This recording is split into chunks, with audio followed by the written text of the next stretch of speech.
Now, the greatest radio shows of all time. Suspense. The Shadow Node. Washington calling David Harding, counter-spy. Classic radio theater. The Great Gildersleeve. Fibber McGee and Molly. Dragnet. Gunsmoke. The Lone Ranger. Now, step back into a time machine with your host, Wyatt Cox. Good evening, friends of the Inner Sanctum. Jackson Beck stars as Detective Philo Vance, going back to November 30th, 1948. This episode of the program entitled The Blackjack Murder Case. I'm sorry, Miss Wescott. What you ask is impossible. I cannot release your aunt. But there's nothing wrong with her. There's no reason for her to be locked up in your... whatever you call this place. It's a rest home, Miss Westcott. Oh. The finest in the East. Our patients have every comfort, every care. Maybe. And if they're ill, maybe that's what they need. But not my aunt. There's nothing wrong with her. She's a wealthy woman, and her family had her put here so that they could get her money. I'm sorry. Well, that may be so, but your aunt has never said she was unhappy here. Never asked to be released. Apparently she's quite content. The only person making trouble, as far as I can see, is you. Excuse me. Yes? Yes, I'll see him. Send him right in. I'm sorry, Miss Westcott. I'll have to ask you to leave. To leave this building and these grounds. I have an appointment with my chief assistant. With your chief guard, you mean? I've seen the way he treats Aunt Alice. Mr. Ward, believe me, I'm going to do something about this place and about you. Oh, you got company, I see. Miss Westcott was just leaving. Good day, my dear. We'll keep you informed as to your aunt's condition. There'll be an improvement in that condition with her out of here, and I'm going to see to it that she does get out. I promise you that. I promised that to Aunt Alice. And what's just as important, I promised that to myself. She's really got a beef, ain't she, boss? She thinks she has. Durant, I sent for you because there have been complaints about your tactics. You're a little too rough with our guests. Guests? Stop kidding. You know, I've been meaning for you and I to have a talk, Ward, and this is as good a time as any. Oh? You got a good racket here. I want in on it. Racket? Don't raise your eyebrows at me. I work here. That kindly little kisser of yours and your pretty snow-white hair don't fool me. This joint's practically a prison for people whose families want them out of the way.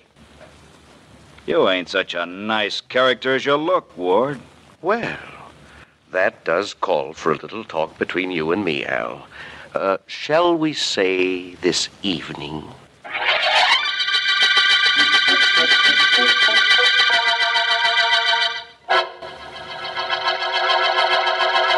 Look, Mrs. Wescott, I didn't bring your dinner up to your room just to have you sit and look at it. Eat it and hurry up. I just don't think I want it right now. I'll eat, Mr. Durant. I just don't care for anything right now, thank you. You don't, huh? Well, you better. I'm through for the night as soon as you eat. Now, Mrs. Wescott, I ain't got much patience. Start eating. Thank you very much, but I really couldn't have a thing. I said start eating. Oh, you mustn't hit me like that. I'm an old woman, and I've done nothing to you. I'm just starting. Now eat. Well, what's going on here? Quite a slugger, ain't you, Al? Like any woman your weight, I bet. What's it to you, Bill? Nothing. Go ahead, hit her again for all I care. Now, look, Bill, Mrs. Wescott here's on this floor. This is my floor. That's got nothing to do with you. You belong downstairs. Yeah, sure. What I came up to tell you, though, Al, was that I ain't got the dough I borrowed from you. No? No. Maybe I'll be able to pay you in a couple of weeks. Maybe. Maybe? What do you mean, maybe? You'll pay me that dough. Believe me, you'll pay it. Please, gentlemen. You're giving me a headache with all that arguing. I'd much rather you didn't argue. It ain't making Al very happy either. Just to make him just a little bit more unhappy, take your time about eating. He'll wait. I'm making him wait for his dough. You make him wait, too. Now, look, just because you work here, too, Bill, don't give you any license to hold me up for my money or try to run this floor. Maybe I ought to... You won't. You ain't got the guts. You wouldn't take a chance of taking a poke at me. After all, I ain't an old lady.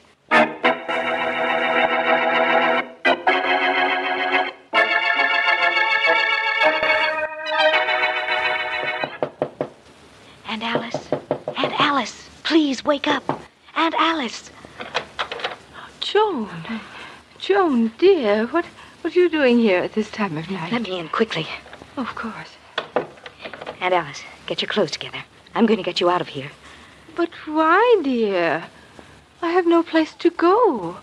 My family doesn't want me at home. You always have a place to go as long as I have an apartment. Now hurry, please. I've been hiding here in this building till everyone went to sleep, and then I came right here. Did you, dear? I wasn't sleeping, you know. I was just lying on the bed and thinking. Just thinking. And Alice, please hurry. Something terrible has happened. But he deserved it. We know he deserved it. You mean that Mr. Durant, who is supposed to look after me? He's lying outside my door, isn't he? And he's quite dead. You know about that? Oh, yes. And I'm not a bit sorry. Not a bit. He was struck down by Providence, you know. No, I don't know. I only hope that's what it was. Oh, it was. Of course, sometimes, like in this case, Providence has to have a little outside help.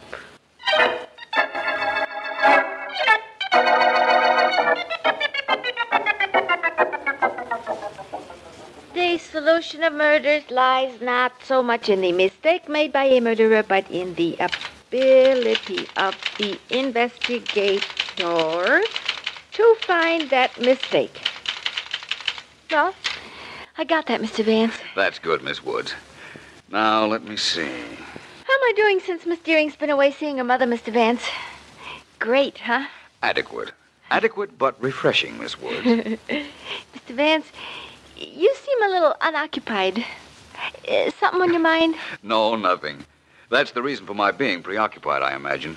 I heard over the radio a little while ago of an unusual murder, and it disturbs me that my friend, the district attorney, hasn't called me. Who got killed?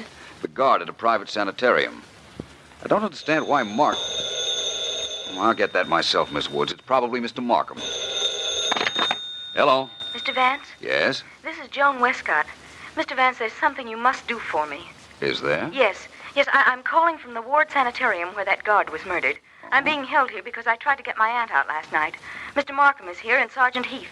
I heard Mr. Markham say that he was going to call you. And you're calling for him? No, I want to beg you not to work on this case, Mr. Vance. Please don't. The man who was murdered deserved to die. I'm afraid that isn't within your province to judge, Miss Wescott. I'm glad you called and told me Markham was there, though.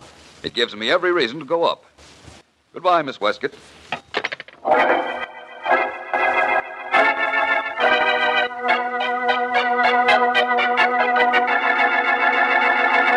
You see now why I didn't want you to call Vance, Mr. Markham? How can I miss solving this case myself? I don't know how you can. I just hope you don't. And I did phone Vance Heath, only he wasn't in. Now, let's see. The dead man was killed by a blunt instrument. Blackjack, probably. And in his hand, you found 3 black hairs. Yeah, D.A. He probably yanked him out of his murderer's head when he was struggling with him. Now, I talked to everybody in this joint that's got any sense. And there are 3 suspects. And all of them got black hair. First, that Joan Wescott, the young dame who got locked in Mr. Ward's private office there. She's a brunette. Quite attractive one, I'd say. It all depends on how old you think she is. On the contrary. It all depends on how old you think you are. Maybe. Well, my second suspect, anyhow, is her aunt. She's a little touched, I think. She's a patient here, and she's old, but her hair is pitch black. Yes, I saw that. And the hair of Bill Williams, the guard you suspect, is black, too. Sure. So, all I have to do is take samples of their hair, send them down to the police lab with the samples taken from the dead guy's hand. Whichever checks, well, that's our killer. Somehow I'm sure that Vance would have another theory. Mr. Markham. Mr. Markham. Yes, what is it, Mr. Ward? Well, there's a Mr. Philo Vance outside. He says you're expecting him, or rather, that you should be expecting him. I'll go out. Well, Heath, Vance is here. Yeah, I know. But am I happy? No. Hey, wait a minute. Sure, I'm happy. Now Vance will have a chance to see how I work. Hey, Mr. Markham, you tell Vance I'm glad he's here. I'm very glad. I'm overjoyed. Please, Heath, don't overdo it.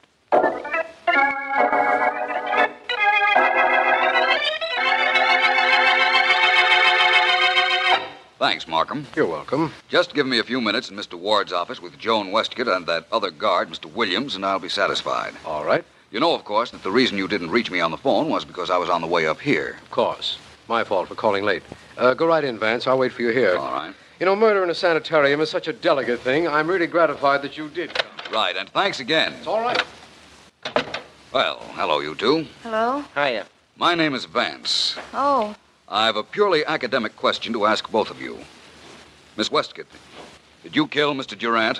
So you came after all, didn't you, Mr. Vance? Even after I begged you not to. I told you I would. Mr. Williams. Don't bother me. I'm sorry, but I must, Mr. Williams. What's that? Changing of the guard? Patients are exercising. We march them around. What about it? I'd like to see that. So look. Yeah, look, Vance. You can see it very plain from this window. Well, I'll try. That's quite an imposing sight. Does Mr. Ward always lead the patients through those maneuvers? No, that's my job. I'll show you where I generally do it from. You see, right about... I've got him, Miss Wescott. Oh! I've clipped him. Now, grab that towel and cram it in his mouth. Get that towel. Hurry, or I'll take care of you, too. Oh, here it is. Good. Now, get that roll of wire from the top drawer in Ward's desk and step on it. Okay. We'll tie him up good and get out of here. I don't want to get out of here, not this way. Do what I tell you. Get that wire. Well... Make it quick. Okay. That's better. I don't like doing this. Who cares what you like? Do what I tell you so I can get out of here. You want to stay, stay. I'll tie Vance up and then go to work on that window. Here's the wire. Okay. Vance guy just walked in here. Wrong time for him. There, that takes care of his hands. Now use my handkerchief to make sure that towel stays in his mouth. Tie it. Good and tight. All right, but I... Hurry up and shut up. Feet. There, one more turn to make sure. That does it. Well, you coming with me? No. Well, then, so long, sister. I'm getting... What's going on here? Sergeant Heath. I guess that's that. Seemed like a good idea at the time, though. Hey, come on in, Markham. Take a look at your friend Vance. All he needs is a spit, and he's ready to be barbecued. Vance, what happened? Well, just a moment. I'll have this. Look. There you are. Thank you for removing that gag, Markham. It's all right. Please get to work on my hands. Of course. What happened here? Well, Miss Westcott and Mr. Williams didn't want to be questioned, I imagine, so Mr. Williams knocked me out. Oh, thank you, Markham. I'm all right now. Oh, you are you? I'm going to show you how all wrong you are, Vance. I'm solving this case myself. You can watch if you like. I'd like to, very much. Okay. Now, Al Durant, the dead man, had 3 black hairs in his hand when we found the body.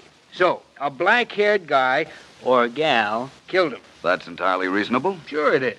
Now, I'm taking samples of the hair of this black-haired gal and this black-haired guy. Yeah, hold still, you. Hey, what are you doing to my head? Just taking a couple of hairs off it. You won't miss 'em.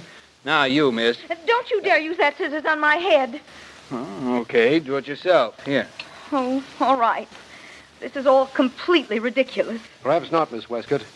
Sergeant Heath is going to have your hair compared down at the police laboratory with the hair found in Al Durant's hand. And if it checks, I'm afraid you're in rather a serious spot. I'm not afraid. Heath, let me ask you something. Yeah? Suppose, just suppose, mind you, that you find that neither of those hair samples match the ones you took from Durant. Then what? Well, then that old Mrs. Wescott's hair will match. It's got to be one of these 3. Just supposing it isn't, though, Heath. Well, then I'll take samples of every black-haired person in this place. Even you agreed it had to be somebody here who killed Durant. Yes, we're reasonably certain of that. Well, okay, then. One of them killed that guard, and that one's hair will match the sample we got. Then we got our killer. As simple as that, eh, Heath? Sure. How much longer are you going to keep me here, Sergeant Heath? I don't know. Miss Wescott, you're a rather contrary person. As I understand it, you wouldn't leave this place before Mr. Durant's death. Now you're quite anxious to go. Yes, I am. I want to get out of here and take my aunt with me. I never want to see this awful place again. Well, Miss Wescott, I wouldn't be so anxious to leave here if I were you. In the event that Sergeant Heath's hair test points to you, you'll be going to a much more uncomfortable place, I assure you.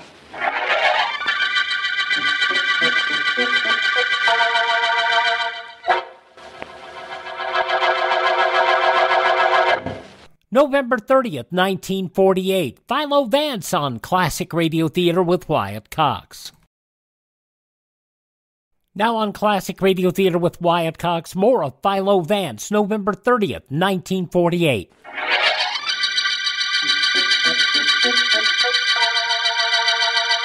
This is District Attorney Markham. The Blackjack murder case began when Al Durant, a guard in the private sanitarium run by a Mr. Ward, was found dead. Suspects include Bill Williams, another guard, a patient, Alice Wescott, and her niece, Joan Wescott. Vance has one important clue: 3 strands of human hair that have been found in the dead man's hand. Vance told me he was on his way to interview Mrs. Wescott, and he should be there.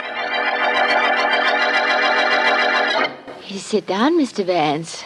Please do. Thank you, Mrs. Wescott. Yes. I have a few questions to ask you. I don't mind. Really, I don't. Only you won't slap me if I don't answer them, will you? I'd rather not be slapped, Mr. Vance. I won't slap you, Mrs. Wescott. In fact, I'd like to see anybody raise his hand to you while I'm around. Mr. Williams, the other guard, made Mr. Durant stop hitting me the day Mr. Durant was murdered. Just before they quarreled. Yesterday, I believe. Mrs. Wescott, do you think Mr. Williams killed Mr. Durant? Oh, no. Your niece, then, Mrs. Wescott? Oh, my goodness, no. She's so nice and gentle. She wouldn't hurt anyone. I wonder, then, who did kill him? Oh, I did. You? You killed Mr. Durant? Yes, but he was mean and very rude to me. He slapped me. I'd rather not be slapped, Mr. Vance. I know. You told me that before. How did you kill him? I opened the door, and there he was. And he had a blackjack in his pocket. I took it out of his pocket and hit him with it. I'm sorry if I've caused everybody so much trouble, but nobody asked me until now whether I killed him. All they wanted was a few strands of your hair. Is that right? Yes, but I don't know why. You're sure of what you just told me, Mrs. Wescott, that you hit Mr. Durant with his own blackjack? Oh, I'm positive. I used to kill him very often. Every night, right after I fell asleep, I used to kill him. And always the same way. So you see, I know I did it. I see. I'll tell you one thing, Mrs. Wescott. You've confused me, and very nicely. I wonder how ill you actually are, how imaginative you actually are, and above all, how clever.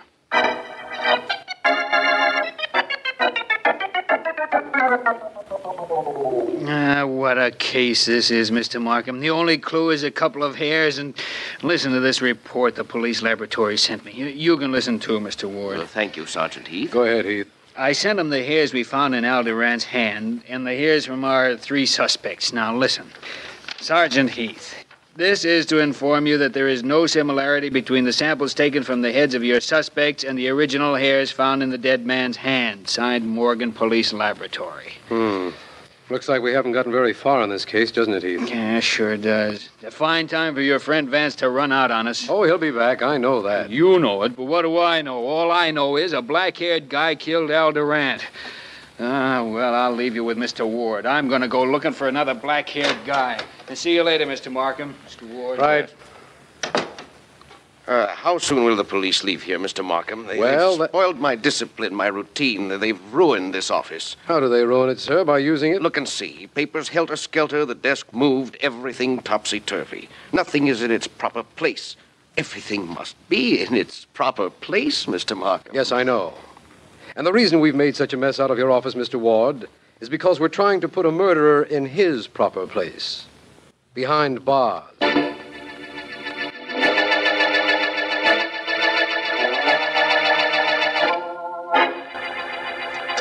Very well now, Mr. Vance. You may look through the microscope now, if you like. Thank you, Doctor. It's very nice of you to allow me here in the police laboratory. It is nothing. Mr. Markham phoned me and asked for me to let you come in.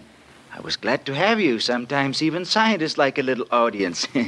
Here, now look through the microscope, Mr. Vance. All right. Tell me first, though, Doctor. Your test showed that none of the hair samples from the 3 suspects match the hair found in the hand of Mr. Durant, the murdered man. None of them match, Mr. Vance. You are looking through the microscope now. Good. The single hair on the right, that is the one which was found in the murder man's hand. The one on the left is one of the samples. Vast difference, isn't there, Doctor? Under a microscope. Definitely. Notice, Mr. Vance, at the very tip of the hair on the right, a little unusual substance. Yes. That is gum arabic. generally used as a glue. As a glue? Well, Doctor, perhaps the hair samples found in Mr. Durant's hand came from a wig. No, I'm sorry, Mr. Vance. They came from no wig. They came from a human head. And they were pulled from that head when the head was alive. Now, Mr. Vance, that hair came from no wig. It came from a living head. But the gum arabic, that must mean something. Yes, I imagine it does, but what? And we'll find out what following our bottom of the hour break. November 30th, 1948, Jackson Beck as Philo Vance on Classic Radio Theater with Wyatt Cox.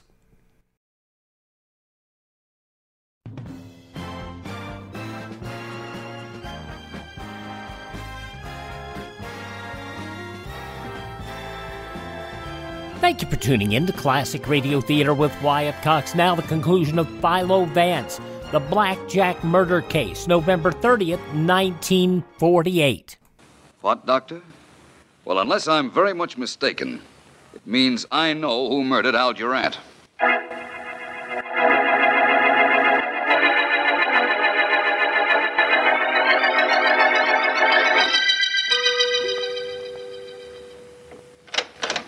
Well, Vance, welcome back. Thank you, Markham. Any progress on the murderer of Mr. Durant? No, none at all. Frankly, I've been waiting for you. I've an idea you'll be glad you did. Where's Heath? He and Mr. Ward are gabbing in Ward's office. You know, Vance, I was thinking that perhaps an outsider killed the guard. That is possible, you know. Undoubtedly, only I'm quite sure that isn't what happened. Where's Joan Wescott? I'd like to see her. She's in that room right there, Vance. It wouldn't surprise me any if she were about to break down. I'd like to talk to her, Markham. I'll meet you in Mr. Ward's office in a few minutes, all right? Certainly, Vance. I'll be there with Ward and Sergeant Heath. Hello, Miss Wescott. Oh. What is it, Mr. Vance? Why were you crying, Miss Wescott? Any reason I might do something about? No. Perhaps there is. I'd like to tell you something. This is no trick, believe me, but I know that neither you nor your aunt murdered Al Durant. You know that? Very definitely. Now, will you tell me why you were crying? Oh, Mr. Vance, I didn't mean to break down, but the hopelessness of this whole thing just got me. It just got me, that's all. I thought my aunt had killed Mr. Durant, and that's why I couldn't tell you about this place. I'm afraid I don't know what you mean. Well, if she had killed your aunt, I wanted you to think that she was insane, that she belonged in a place like this. Only this isn't a rest home or a private hospital, Mr. Vance. It's a prison. None of the patients here have anything wrong with them. I'm beginning to understand a lot of things now, Miss Wescott. The one thing missing from this case so far was a motive. I believe I have that now.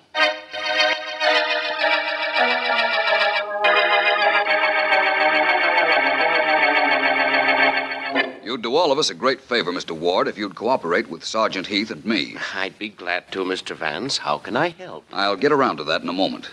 First of all, as I understand it, Mr. Durant, the murdered guard, wasn't too gentle with his patients. Well, in this sort of institution, sometimes it's necessary to use force. Of course, Mr. Durant knew what kind of institution this was. What?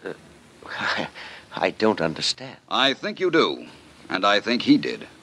I think he knew you were operating this place as a wide-open racket, keeping certain people in it because of the convenience that might provide to others. Mr. Vance, do you know what you're saying? Sergeant Heath. I don't know either. All I know is he generally does. Thank you, Heath. Mr. Ward, this Durant came to you the night of his death.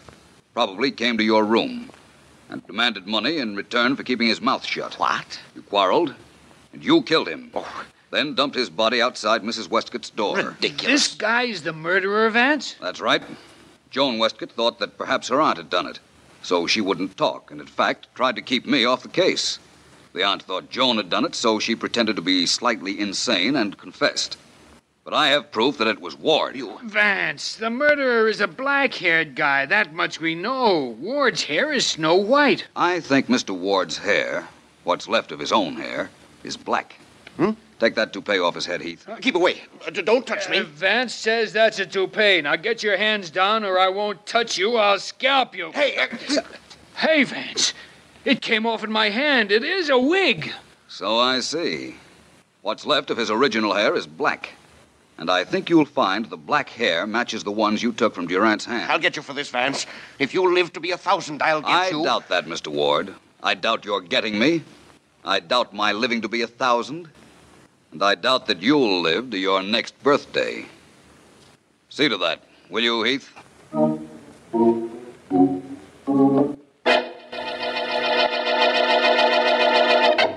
know, Mr. Vance, I'm so mixed up about that hair thing. I don't know how to begin asking you what made you so sure. I'm dumb, huh? Leading question, Miss Woods. Perhaps I might explain, though. The one clue we had was the black hair. Yeah. It had a bit of gum arabic on it. I believed that the gum arabic, or glue, got on the hair from a toupee. That's the way it turned out, too. That's right. I was sure then that Ward wore a toupee, and I reasoned that Durant must have come into his bedroom when he was preparing for bed, at which time he'd have taken off the toupee. Oh, hey, then they battled, and that's how Durant got some of Ward's real hair in his hand. That's right. Sergeant Heath spent his time looking first for a black-haired individual. Sure, that Mr. Ward's toupee was snow white. He had quite a racket, didn't he, Mr. Vance? For a while. But, like all rackets, eventually it backfired. This one backfired very convenient for me. You got back here just at 5:30, right at the end of the day. That's right, Miss Woods. And right at the end of the day, we're right at the end of the Blackjack murder case.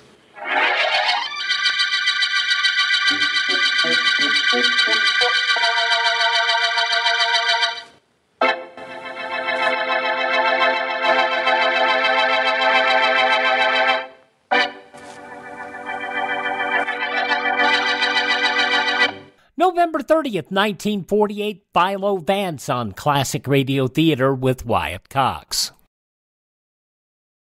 Now on Classic Radio Theater, another episode of the classic Christmas serial, The Cinnamon Bear.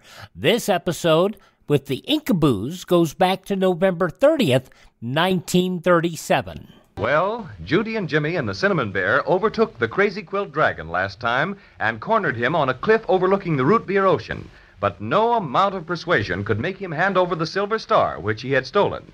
So nothing remained but to scare him. And scare him they did. And what did Crazy Quilt do but leap off the cliff and land kerslosh in the ocean? They rushed down to meet him as he came dripping through the root beer waves, only to discover that he had dropped the Silver Star when he jumped. It's lost again. Everyone is muchly disturbed, and Crazy Quilt is hanging his head. This is a pretty kettle of halibuts, if I do say so myself. You're a fine kind of a dragon. First you steal our Silver Star, and then you go and lose it. Oh, me. Nothing but shame do I get. Shame to the left of me. Shame to the right of me. You're extra bad, and you know it. Now, Jimmy, don't be so mean to Crazy Quilt. He said he was sorry. Ah, my gracious young lady, do I detect a note of sympathy in your sweet voice? Can it be possible you feel sorry for me? Well, I didn't exactly say I was sorry for you. After all, it was very naughty of you to steal our star. Don't try and pull any of that weepy stuff around here, Crazy Quilt. It won't work. Oh, alas, for 10 centuries, maybe 11, the Crazy Quilt dragons have flourished with nary a blot on their scutcheon. Oh, to think that I must be the one to bring shame to our illustrious name. Oh, there, Crazy Quilt. Don't feel so bad about it. I must redeem myself. There's no 3 ways about it. I must. Done enough already, you overstuffed villain. That's what I say. You'd better scram before I say boo. Oh, please. You know how that horrid word affects me. Don't be so impolite, Jimmy. Let's see what Crazy Quilt has to say for himself. Oh, thank you, my lovely one. Now, if you could all overlook my past offenses, I'd gladly help you look for the star. Applesauce with raisins in it. Don't let him fool you, children. I really have a good heart, you know. It's made out of red yarn, and it's big and true as true can be. Don't you think you could see your way clear to let me join up with your expedition? Huh? How's about it? I don't know what to say, Crazy Quilt. Well, I do. We don't trust you, Crazy Quilt, and that's that. Good for you, Jimmy. Oh, the shame of it all. Oh, agony. Listen, what's that noise, Cinnamon Bear? I wonder. Can you see anybody, Jimmy? No. Look, coming around that rock. Wow. Jiminy crickets. It's the Inkaboos. Run. Run for your lives, everybody. See you later. Wow. Oh, Crazy Quilt's jumped back into the ocean. Why, look. Those Inkaboos are as flat as can be. They look like paper dolls. Sure. Paper dolls made out of blotting paper with faces drawn on them. Aren't they funny? I don't know about that. They've got pens for spears. And they certainly are scowling, all right. Alto! Oh, don't be silly. How can we halt when we're not moving? Alto! I arrest you, whoever you be, in the name of His Majesty King Blotto III. Ow, wow. Arrest us? Oh, for what? We haven't done anything. Oh, but you have, definitely. Prisoners, fall in. We're not prisoners, and we won't fall in. Better step along lively or get pricked by our spears. Maybe we better do as they say. Those pens look plenty sharp. Prisoners, forward march, oh. This is an outrage. We haven't done a thing, and, well, we're not going to march. That's what. That's just a sample. Now hurry up. I sure wish I had my water pistol with me. I'd fix those Inkaboos in a jiffy. I'd soak 'em up like anything. I could fix 'em, too, if they didn't have those pesky spear pens. Bless my stuffings, but they're sharp. Look, over there. It's a town. Sure enough. And the houses are made of cardboard. You know, they're sort of wobbling in the breeze. You know what, Jimmy? It looks just like that toy village we got for Christmas last year. See, the walls and the roofs are held together with cardboard flaps. And the windows don't have any glass at all. And the grass we're walking on isn't really grass, it's paper. Just like that green grass we always have in our Easter bunny nests. Do you kind of suppose that beach we were on was made out of sandpaper? That's very funny. I'd laugh the stuffing out of myself if I wasn't so worried about what these Inkaboos are going to do with us. Let's ask them and find out. That's a good idea. Hey, you, Mr. Blotter. What's the matter? Prisoner, you have uttered the greatest insult that can be insulted at a mighty Inkaboo. Why? Just because he called you a blotter? If you value your skin, you stuffed monstrosity, never say that terrible word again. Why, certainly, if it upsets you that much. But we'd sort of like to know what you're going to do with us. In a few moments, you shall be ushered into the presence of His Imperial Majesty, Emperor of the Inkaboos Incorporated, King Blotto III. Ow. Yeah, and what's King Blotto gonna do? His Majesty will hear the accusations and pass judgment on you. For what? We haven't hurt anybody. I should say not. That has nothing to do with the case, and King Blotto will punish you accordingly. Now, march, oh! Ow.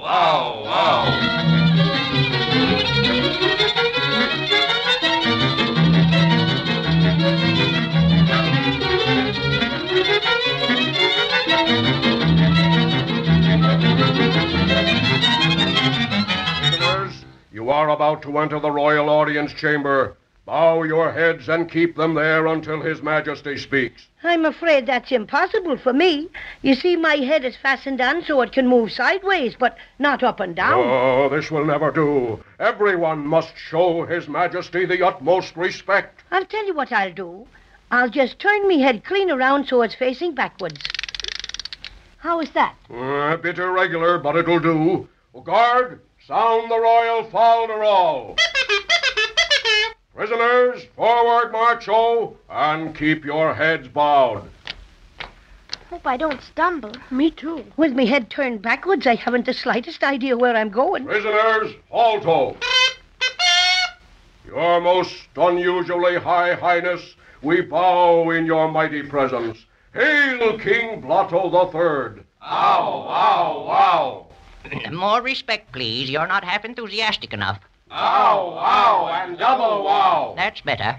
You may raise your heads now, prisoners. Look, that's King Blotto sitting on an empty ink bottle. What a funny king. Isn't he, Cinnamon Bear? Wait till I get my head twisted around so I can see.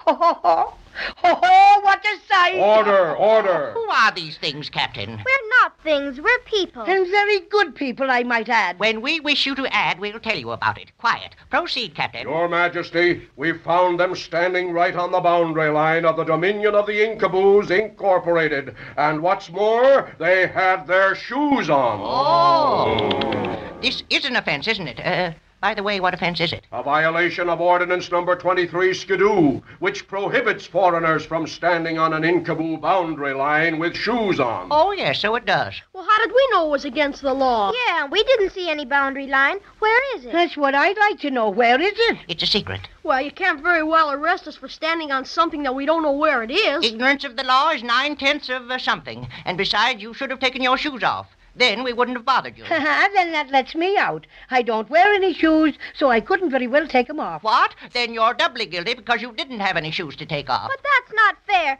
that law doesn't say anything like that. Oh, my, so it doesn't. Well, we'll fix that. Where's my royal secretary? Here, Your Majesty. Take an amendment. Quote, people who don't have shoes to take off when they stand on an Inkaboo boundary line are guilty of double treason and arsenic. I, King Blotto III, so will it. Unquote. Oh, yes, oh, yes, oh, yes. What do you intend to do with this now? Well, I don't quite know. Something too terrible, I fancy. That is, unless you want to try and win your freedom. Well, how can we do that? I'll tell you. Ever since the Inkaboos were created, I have been king because of a mysterious, magical inscription I bear on my chest. See it? Yes, I noticed it before. It's some kind of writing. Indeed. Pretty, isn't it? And I'm the only Inkaboo that has such an inscription. Oh, what's it say? That, strangers, is exactly what we've never been able to find out. Wise men from all over the realm have tried for years to decipher it, but in vain. We know it's most important. So if you prisoners can tell us what it says, we'll allow you to leave unharmed. I know what it is, Judy and Jimmy. It's writing that's been blotted on him from a piece of paper. It's just on backward, that's all. If I had a looking glass, I could read it off like nothing. I have a little looking glass, Cinnamon Bear, right here in my sweater pocket. Swell. Give it to him so we can get saved. Here it is. Well, strangers, will you attempt to save your lives? Your Majesty, it has been revealed to me that I may make known to you and your subjects the inscriptions on your Majesty's person. Have I your permission to perform a bit of magic? You have. Very well. I approach your Majesty. I hold this magic eye to your chest. Now, looking glass, shining bright, read us what's within your sight. Hocus pocus, ishkabibble. Oh, this is good. Come here and look, Judy and Jimmy. Why, how dare you laugh at my chest? I can't help it. Do you want to know what your mysterious inscription says? Certainly. Read on. Okay, you asked for it. Here goes. 1 pound hamburger, half a pound of Limburger cheese, 5 cents worth of onions. He must have been blotted on somebody's shopping list. I regret to inform your Majesty that your magical inscription is just the makings of a Dutch lunch. Enough!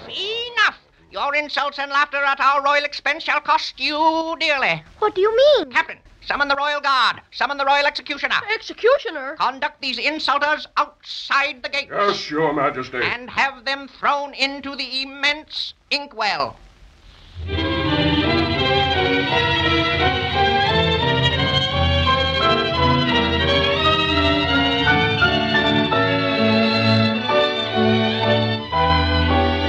Goodness gracious, that sounds bad for our friends, doesn't it? King Blotto III really means business, I'm afraid. It's hard to wait until next time to find out what's going to happen to Judy and Jimmy and the Cinnamon Bear when the Royal Guard and the Royal Executioner take them to the immense inkwell.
From November 30th, 1937, The Cinnamon Bear on Classic Radio Theater with Wyatt Cox. Thank you for making us a part of your day. Would you visit my webpage, please, classicradio.stream.